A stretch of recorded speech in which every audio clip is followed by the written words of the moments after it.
This event happened when I was maybe 3 years old. My mom was cleaning around the house when I came out of my room and asked her to come to the bathroom with me because I had to go potty. And there's a man in there. So she went with me and she couldn't see anyone, but she asked me to describe the man. I told her the man was a policeman. She asked me what color his uniform was because she knew the colors worn by the different law enforcement agencies. Sheriff's Department, local police, and highway patrol. I said the man's uniform was tan, which meant highway patrol. As we left the bathroom, I pointed to my bedroom and said, "There's another one in there." I described how the man had been shooted with a shotgun. One in the elbow and stomach, one in the knee, as well as other places, but I don't exactly remember where, unfortunately. From the fact that 2 murdered CHP officers appeared to be hanging around our house, my mom knew exactly who they had to have been. After all, she didn't know very many people who had been murdered. Some time passed and my mom told this story to a friend of hers who still worked at the sheriff's department. The fact that one officer had been shot in the elbow was one of the details that was withheld from the public as the cops investigated this crime. Even my mother hadn't known about it. But because of that, she was able to confirm her guess about the identities of the deceased officers. On December 22nd, 1978, the 2 officers, one of them a friend of my mother's, had made a vehicle stop on a stolen car. Their driver somehow managed to get control of their weapons, shoot one of them in the knee and one in the elbow, disabling them and killing both with their own service revolvers. The officers were not expecting a fight, and they were caught off guard. And theirs was the only CHP car in the county that night, due to state-mandated cutbacks in nighttime patrol. At the time I saw the ghosts, the case would have been just going to trial. I definitely got my fill of the paranormal over the weekend. First, there was that incident involving my Aunt Alicia. This set the stage for other members of the family to divulge their own personal paranormal encounters to me as they had come to visit for the weekend, having traveled from the same area in which my Aunt Alicia resides. The second and third incidents I'm submitting together here are first-hand encounters of my cousin Elvis and his brother-in-law Diego. My cousin Elvis is currently a night shift janitor in a local high school near Bakerfield, California, in which he also attended as a student several years ago. This high school reportedly was built over an old cemetery. His paranormal encounters involved disembodied voices, auditorium seats flapping up and down on their own, and hearing movement in the empty hallways. After finishing his work in the school gymnasium one night, he opened the door to walk through, set the security alarm, and left. Just as he opened the door, he heard someone shout, "Hey!" He replied, "Yeah, I'm in the gym." He thought it was his night shift partner, but when he went back through the door and looked down the hallway, it was empty. He never got a response. He set the security alarm and left in a hurry to search for his partner. He found him on the other end of the school and swore he hadn't been playing tricks on him. It couldn't have been anyone else, as there were security alarms throughout the entire school. When in the auditorium, it was common for him to hear the seats moving up and down on their own. It is also very common for him to hear sounds of students laughing and shuffling down the hallways. His night shift partner was terrified to find himself alone in the cafeteria when the microwave had turned itself on. More frightening was that it had a knob to turn to set time for heating, but not a button that could have just turned itself on in an electrical glitch. The janitors agreed that the times when most of the paranormal occurrences occurred were between 2 and 3 a.m. My cousin was grateful his shift ended at 2 a.m. One last tidbit on the story before I begin my second one. The street just across from the high school is said to be haunted by a hitchhiking female ghost. Local legend says that if you see this woman walking down, do not stop and offer her a ride. She curses you and chances are you will get in a car accident soon. This road has been the scene of many fatal accidents, including one in which killed my childhood best friend's mother. Diego's incident happened on Mountain View Road near Lamont, California. Miles of citrus groves and grapevines bordered this road. I've driven on it myself once or twice, and it's definitely creepy at night. The road itself has its own local history of paranormal encounters, and it's the scene of many fatal accidents. Diego himself actually survived his terrible accident on this road a couple of years ago when he was T-boned twice in the same intersection. Several years before, he was the passenger in a car being driven by his friend. On their way home from Bakersfield late one night, about 3 a.m., they found themselves traveling along Mountain View Road. Up ahead, they saw a white light hovering above the road. They weren't sure if it was stationary and if it was them who were approaching it, or if the light and the car were approaching each other. They had slowed down before intercepting the light. Once they were about 100 feet from it, the light extinguished itself and all that remained was a white lady, enveloped in a cloud of light standing in the car's path. Completely terrified, his friend instantly sped up. Diego buried his head in his arms before the expected impact. After a few moments, and realizing they hadn't felt an impact, he looked up and over his shoulder to see out the rearview mirror. The white lady had not been run over. The white lady was, in fact, sitting in the back seat, staring out into oblivion. Diego yelled at his friend, and his friend looked over his shoulder and saw her as well. Screaming, they both turned towards each other, and they looked over their shoulders again, and in an instant, she was nowhere to be found. I waited patiently for Diego to finish the story about the white lady. I didn't want to be rude and say, "You've got to be kidding me, Diego. The white lady? That's so cliché." He was done with his story, and I waited for him to say, "Just kidding." But he never did. It was then that I realized he wasn't kidding. He firmly believes in what he and his friends saw. I asked him what she looked like. He said she was an old woman with long white hair, a very pale face, and a long white dress. I asked him if he had been drinking, and he swore he hadn't had anything to drink that night. So here it goes. I have experienced some weird encounters recently in the past couple of years. My life has seemed to be going on normal until one fateful day when my friend committed suicide. That day I was different, and something weird seemed to come with it. I do not really know how to explain, but I swear to you that I have seen what I perceive to be as a demon after that day. And it is reoccurring. It started out as simple manifestation of a human-like creature. As in, one look I see it, and then I double take it and it's gone. I just shrugged off this phenomenon until something extremely horrid happened. This horrid thing was the fact that this demonic-like creature started to converse with me like he actually knew me. It said things like, "Now you really know pain," and "Join me." This really freaked me out, but then I thought it might have been my friend who committed suicide. I mustered up the courage one day, and when the demonic entity appeared, I asked in a calm voice, "I'm not afraid of you. Are you Dylan?" I felt really good about asking the creature if it was my deceased friend, but what happened next scared the living crap out of me. The demonic entity just looked at me with those weird pitch-black eyes and said in a mocking voice, "Dylan? Who's that? I am not that. I am you. And you are me." I never really got what it meant when it said that previously stated thing. The demonic entity then did not bother me for a long time. But I started not to feel like myself anymore. For one, I became extremely angry and agitated almost regularly over nothing. I even almost killed one of my best friends. Could the statement that entity said, "I am you and you are me," mean that this demon is saying that he is possessing me and will be part of me? I really want to fight it. Anyone know what I should do?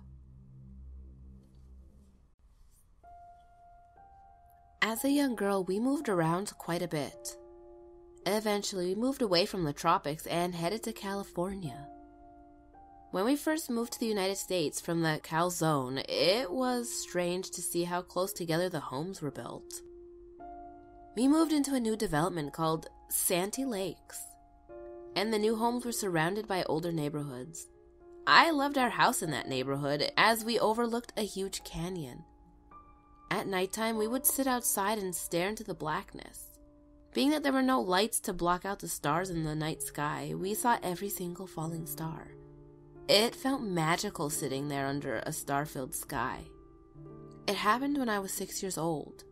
The apparition came at me in the dark of the night. My parents hadn't come outside yet, and my mother was cleaning up the kitchen after dinner. Dad was overseeing my brother and sisters, and I sneaked outside. It always felt better to be outside. I don't know why, it just did. A big family has lots of chaos, and mine was big and loud. Dad was always singing, and somebody was always calling out. It never seemed to be quiet in my house. Sitting outside, I was relieved no one had noticed I was missing. It felt so nice to be in the dark, in solitude, even if it was just for a few minutes. I wandered over the edge of our yard, and I looked down into the vast valley. There was always things moving around down there, but I always assumed it was animals. There were rabbits and squirrels around, and lots of birds. I saw a face floating above the grove of small trees. The trees were about a quarter-mile below, and I thought it was an owl at first. It floated towards me, and I could see the beginnings of a neck, an arm, and hips. The ghost was dressed in a flowing pale blue gown. I saw that she had a cotton hat with lace around the edges. It tied into a bow under her chin. As the apparition grew closer, I saw she was a little girl, maybe a bit older than myself. She smiled at me and floated right past. I remember being frozen to the spot. She went into my house and was gone from sight in a minute. I waited for a minute or two, but she didn't come back.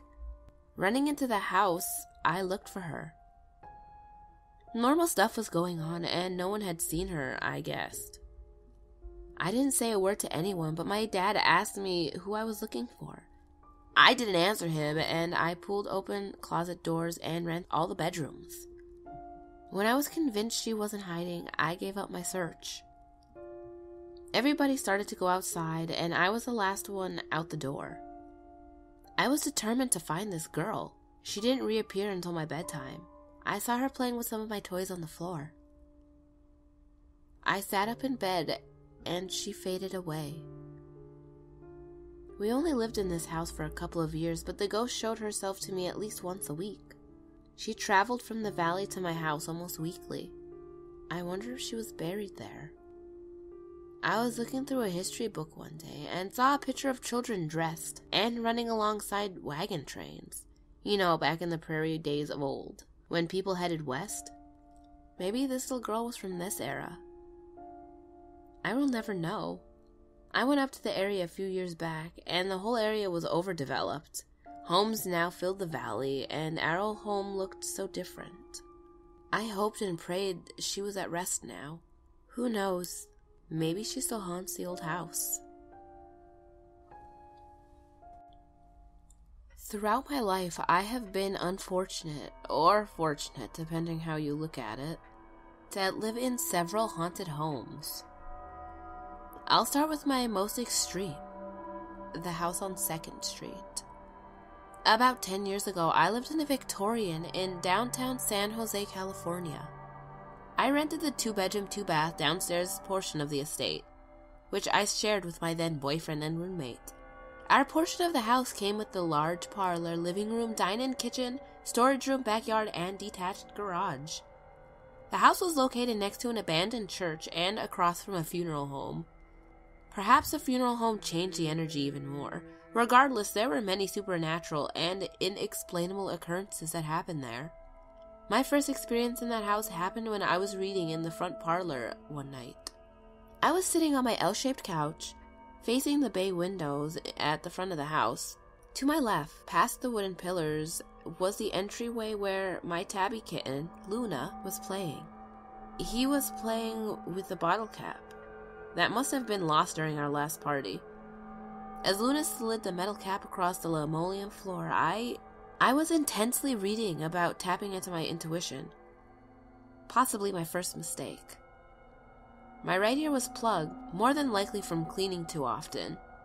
I couldn't hear too much out of my right ear, but I was disrupted from my reading when I heard a man's voice from the right side of the room. I turned and looked to my right and stared at the dark wall. I knew it wasn't my boyfriend because he was sleeping in our room, which was adjacent to the wall. My roommate wasn't home, so I knew it wasn't him either. I rationalized it by thinking that it must have come from the other side of the wall, which was a separate stairway entrance to the converted unit upstairs. I noticed that I didn't hear my cat playing on the floor. I turned and saw my orange tabby looking in the direction that the noise came from. A few seconds later, he looked over, connected eyes with me, then continued playing with his newfound toy. I felt uncomfortable, yet I brushed off the situation and continued reading. Several minutes passed, and I stopped reading as soon as I noticed Luna had stopped playing again. His paw was stretched out to the bottle cap as if he was frozen in playing pose. He was fixated in the same direction as to where the first noise came from. This time his gaze was slightly to the right, just past me. At that same moment, I could feel a cold wave engulf the room. All at once, I felt pressure overcome me, wrenching me down from the right. I couldn't move, I couldn't call for help. Before I even started to panic, I hear a loud, breathy whisper next to my right ear. I couldn't even tell what the man's voice was saying. Whatever it said, it was 7 or 8 syllables long, and he did not sound happy. Somehow, I broke out of the restraint and ran to my room. Undeniably, I was a hysterical mess that night. Now, thinking back, I'm unsure if I couldn't understand what the entity was saying because of how it came out or whether it was my plugged ear. I never heard that voice again after that night. But then again, I refused to be alone in the parlor day or night. Several months later, we had a Halloween party. There were a few strange occurrences with the guests on that night. During the party, I shared my experiences with a group of friends. It was after this that a few friends confided in me what they experienced that very night in my home. One friend had been sitting in the front of the bay windows facing the room. She heard her name several times being called. The voice was coming from her left. Of course, no one was in that direction the voice came from.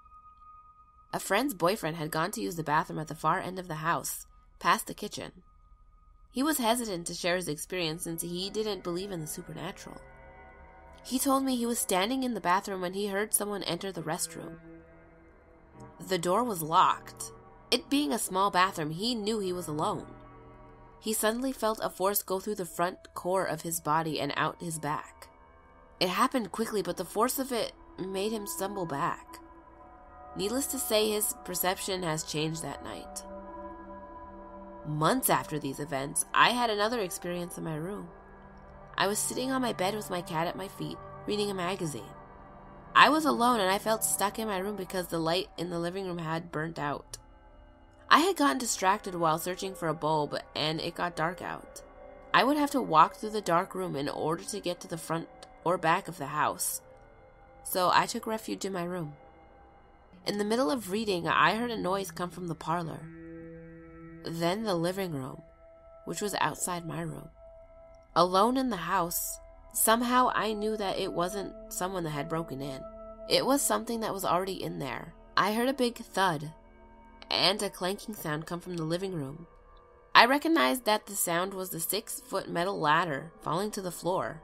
I had used the ladder to take out the dead light bulb in the ceiling lamp. I was standing at the right side of my bed since I had leapt up when I heard the ladder crash to the floor. I quickly turned to look to the left of my room, as did my cat, who was now standing on my bed. We both heard a scratching sound on the wall. I remember trembling, but I was unsure if it was because I was cold and scared. I quickly scanned the wall to see what could have made that noise. As I was doing so, I looked over at my cat because out of the corner of my eye, I saw him staring at something. I watched him look from the left side of the room up towards the high ceiling, then quickly cross the room and right side above my dresser. At that instant, I saw something hit the wall with much force. I recognized it was a plastic hanger as it slid down the wall behind my dresser. Realizing something threw the hanger across my room, I bolted out of there. As I was turning to the left to run through the kitchen and out the back door, the rear door flew open on its own. The backyard light shined into the room. No one was inside or outside who could have opened that door. I hesitated. Not wanting to go back to my room, I ran through the kitchen as fast as I could and out into the backyard. I didn't know what I was going to do from there, since I didn't have my keys to leave in my car. Just then, I turned towards the door to peer into the house, since I heard something coming from the front of the house. It was my boyfriend entering the house, just arriving home from work. Obviously, I survived that night, although it wasn't long after this last happening that I did move out. Into the Fairmont Mansion, which is another story. Thank you for reading about my experiences on 2nd Street. I welcome your comments, opinions, and advice. Whatever.